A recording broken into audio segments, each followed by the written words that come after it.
Earnings season is over, you are wrong. There are still over 500 companies expected to report this week.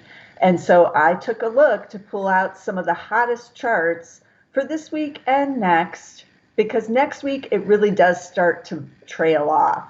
But there's still some hot names going on, and you don't want to miss them. So let's dive right in. So the first chart out the gate is China with JD.com, ticker JD. Now this is the Amazon of China, more so than Alibaba. And look at that chart. You can see it's a huge pandemic play there in 2020 with shares, busting out to new all-time highs. They went there to start 2021, but now fear is setting in about these pandemic plays. How hot are they really going to be as the global economy opens? So you can see that dip there at the end, but still is a great track record of meeting or beating, going back there to 2018. So we'll see how strong is online shopping in China right now, and can they sustain this momentum there? Then we're going to switch it over to another foreign company, StoneCo. If you don't know them, ticker STNE. They're basically like the PayPal or Square of Brazil. And this one is actually found in Warren Buffett's Berkshire Hathaway portfolio. Yeah, they own it.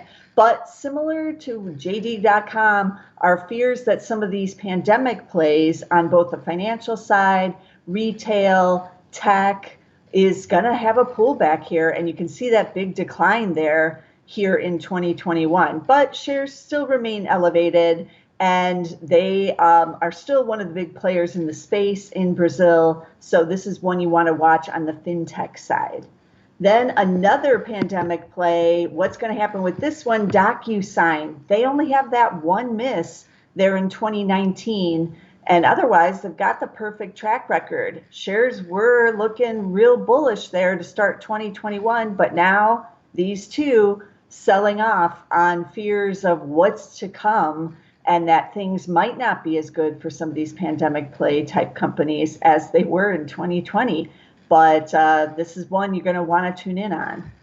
Then mixing it up a little bit, a retailer that really wasn't a big beneficiary of the pandemic, Ulta Beauty, ticker ULTA. I own this one in my own personal portfolio and have owned it for several years now. But last year, you can see they had that one miss during the key pandemic quarter, and then they had the beats afterwards. Shares are getting the boost and holding these gains because women were wearing less makeup during the pandemic. That's why they were not really a pandemic play, even though they have great online retail capabilities.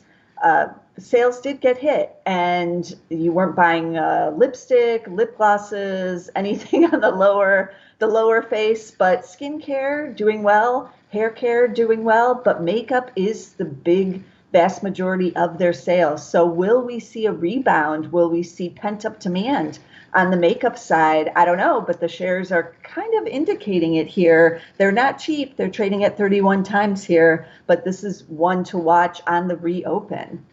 And then we're going to wrap it up with one of my favorites, Cintas, CTAS, the uniform maker. And look at that chart. It's one of the best charts of the month.